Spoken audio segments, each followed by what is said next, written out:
Assalamualaikum warahmatullahi wabarakatuh.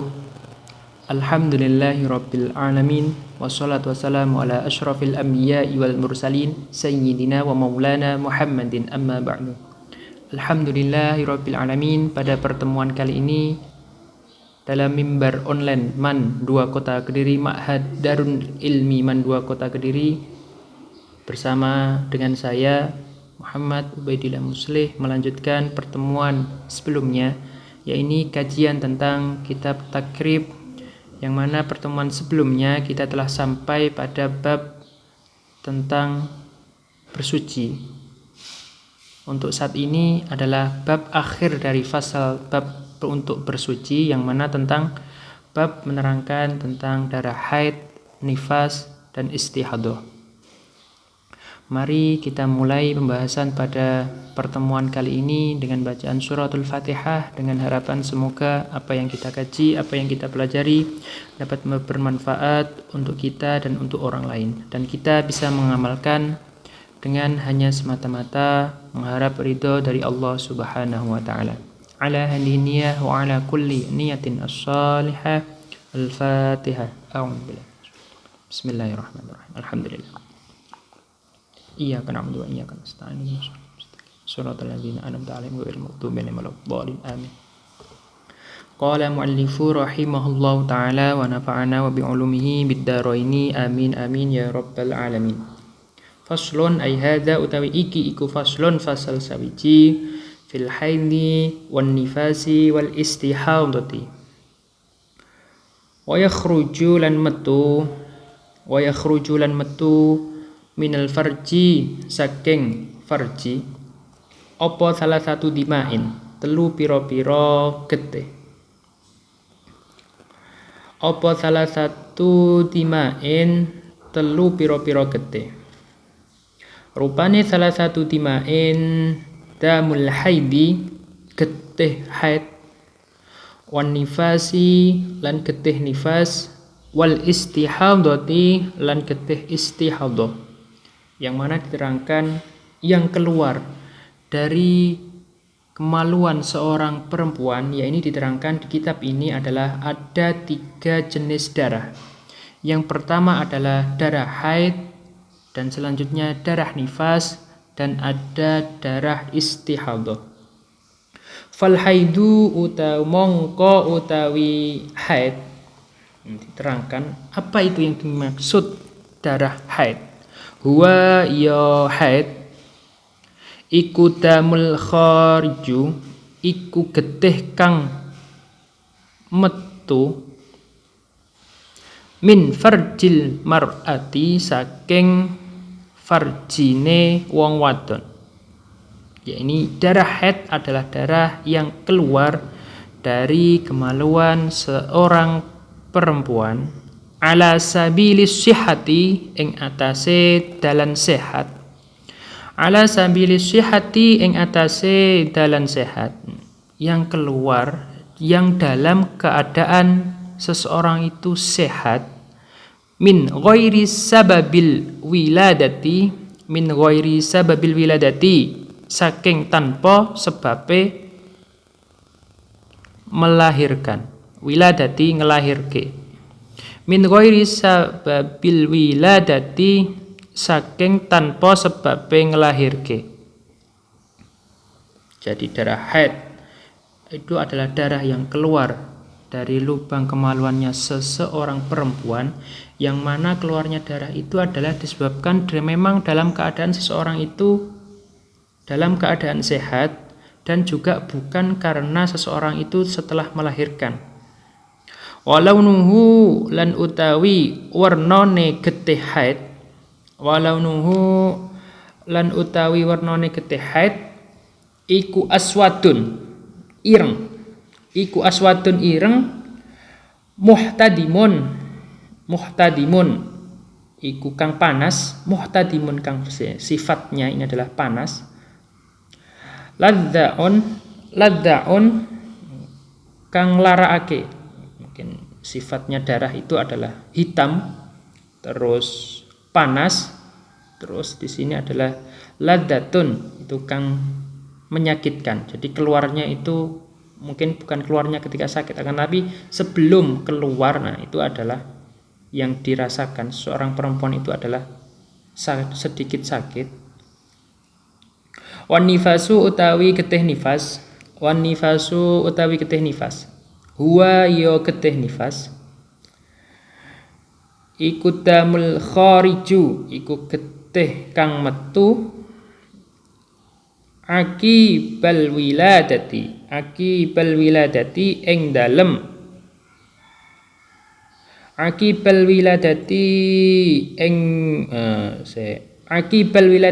dalem sakwise ngelahirake. Jadi di sini diterangkan yang kedua adalah darah nifas, yaitu darah yang keluar setelah seseorang itu melahirkan, atau biasanya mengiringi seseorang itu ketika setelah melahirkan, yaitu disebut adalah darah nifas. Wal istihadatu utawi getih istihadah, huwa ya istihadatu iku damul khariju getih kang metu apa istihadah fi ghairi ayyamil haidi wan nifasi, fi ghairi ayyamil haidi ing dalem sakliyane dina haid wan nifasi lan nifas. Jadi darah istihadah itu adalah darah yang keluar selain hari-hari seseorang itu mengeluarkan haid, selain hari haid dan ketika nifas. Nah, maka itu disebut darah atau pengertian dari darah istihadah. Wa aqallul haidi lan utawi luwih sithike haid, lebih sedikitnya seseorang itu haid, iku yaumun sedina wa lailatun lan sewengi. Ya, ini adalah sehari semalam. Paling sedikit seseorang itu haid di sini adalah diterangkan 1 hari 1 malam. Wa aktsaruhu lan akeh-akeh haid iku khamsata asyara, yaiku 15. Apane yauman dinane. Paling banyak seseorang itu mengeluarkan darah haid, ya ini batasannya di sini ada 15 hari. Wa ghalibuhu lan utawi umume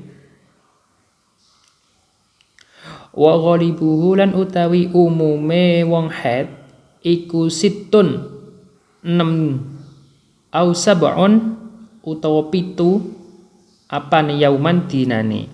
Jadi paling pada umumnya seseorang itu mengeluarkan darah haid, ya ini adalah antara 6 dan 7 hari.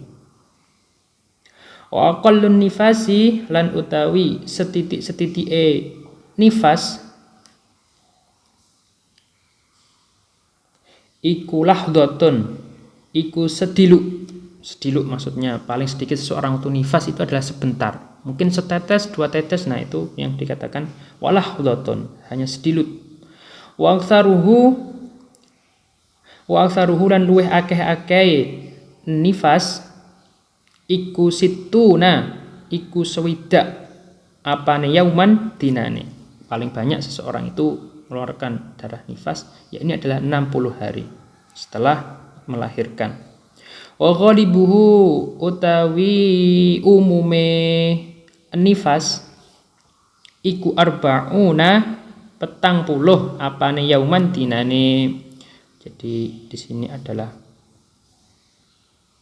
pada umumnya seseorang itu mengeluarkan darah nifas diterangkan bahwasannya adalah sebanyak 40 hari. Wa aqallu tuhri lan utawi luwih sethithike sesuci. Wa aqallu tuhri lan utawi luwih sethithike suci bainal haidataini ing dalem antarane haid loro. Jadi haid 2 kali iku khamsata asyara, iku adalah 15 apane yauman dinane. Jadi seseorang itu paling sedikit masa suci itu adalah 15 hari. Paling minimal itu. Wala hatta lan ora ana batas li aktsarihi kedue akeh-akeh sesuci. Jadi kalau di sini diterangkan kalau banyaknya hari-hari sesuci itu tidak ada batasnya. Tapi yang pasti di sini adalah seseorang itu mengalami sesuci paling sedikit mesti 15 hari. Wa aqallu zamanin lan utawi luweh setitike zaman tahidu kang bisa haid fihi ing dalem zaman sapa almar'atu wong wadon ikutis usinina umure 9 tahun. Jadi seorang itu bisa mengeluarkan darah haid atau mulai mengeluarkan darah haid ya ini pada umur 9 tahun. Ya ini 9 tahunnya adalah bukan Masehi tapi 9 tahunnya adalah kalender Hijriah. Wa aqalul hamli lan utawi setitike wong hamil. Jadi seseorang itu mengandung iku sittatu ashhurin 6 pira-pira wulan. Ya, ini paling sedikit seseorang itu mengandung di sini adalah 6 bulan seseorang itu bisa mengandung. Itu paling sedikit. Wong saruhu lan utawi akeh-akeh wa aqalul hamli iku arba'u sinina. Ya ini adalah 4 tahun. Jadi seseorang itu bisa hamil selama di sini paling lama ya ini adalah 4 tahun. Wa ghalibuhu utawi umume wa aqalul hamli pada umumnya seorang yang hamil ikutis atu ashhurin ya ini adalah ikutis atu ashhurin 9 wulan paling sedikit seseorang atau pada umumnya seorang yang terjadi pada seorang perempuan yang mengandung ya ini adalah 9 bulan. Wa yahrumu bil haidi wan nifasi wa yahrumu lan haram bil haidi kelawan haid wan nifasi lan nifas apa samaniyatu asya'a ya ini 8 pira-pira sawiji-wiji. Jadi hal-hal yang diharamkan seseorang itu ketika haid dan nifas ya ini ada 8 macam. Rupane samaniyatu asya'a ya ini as-shalatu ya ini salat. As-saumu lan poso entah itu puasa wajib atau puasa sunnah ini adalah tidak diperbolehkan atau diharamkan. Wa qiraatul Qur'ani maca Al-Qur'an wa mashul mushafi lan gepuk atau demek mushaf itu adalah kumpulan yang ada tulisan Arabnya itu. Al-Qur'an ini adalah diharamkan. Wa hamluhu lan gawa mushaf wa dakhulul masjidi lan mlebu ing masjid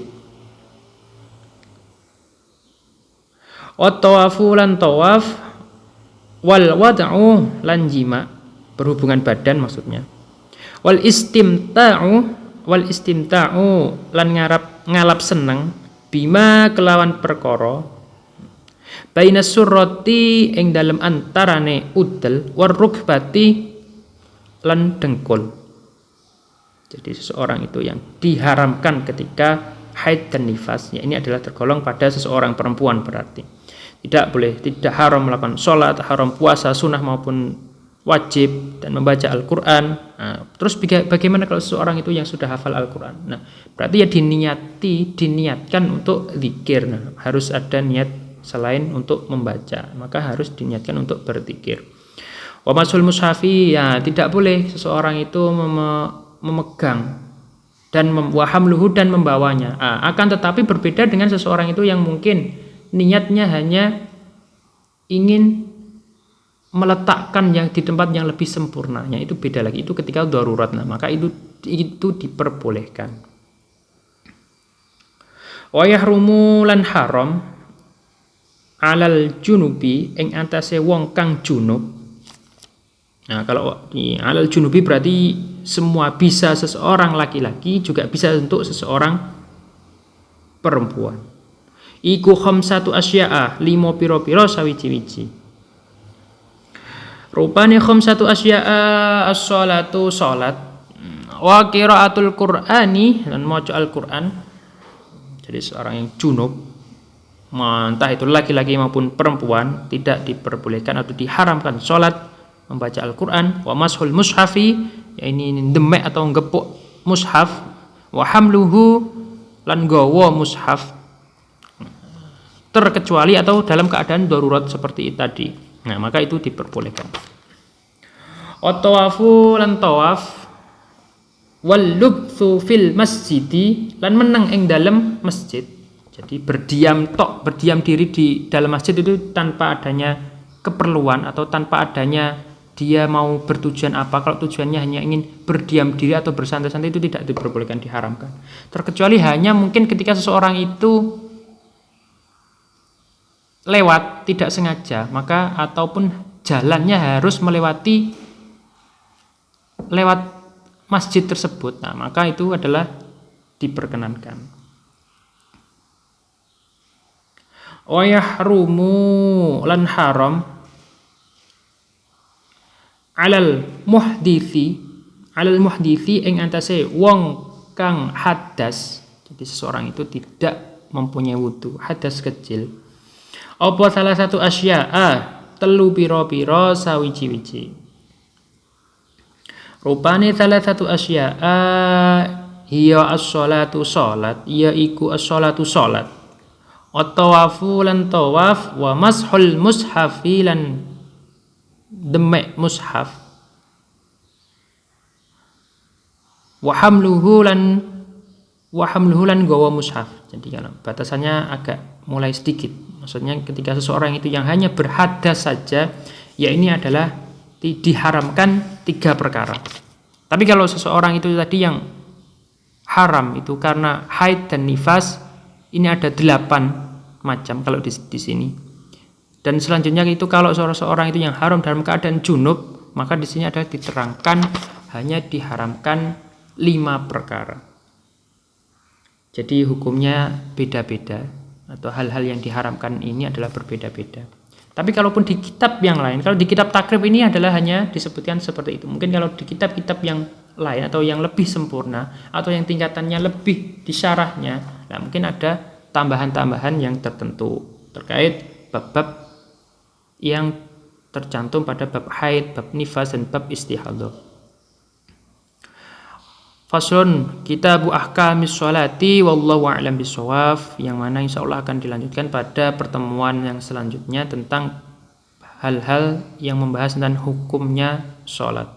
Semoga apa yang kita pelajari, apa yang kita kaji pada pertemuan mimbar online pada pertemuan kali ini mendapatkan manfaat dan bisa menambah pengetahuan kita, menambah keimanan dan ketakwaan kita untuk mengamalkannya, dan semoga diridhoi oleh Allah Subhanahu wa taala. Wallahu a'lam bishawab. Walhamdulillahirabbil alamin. Wassalamualaikum warahmatullahi wabarakatuh.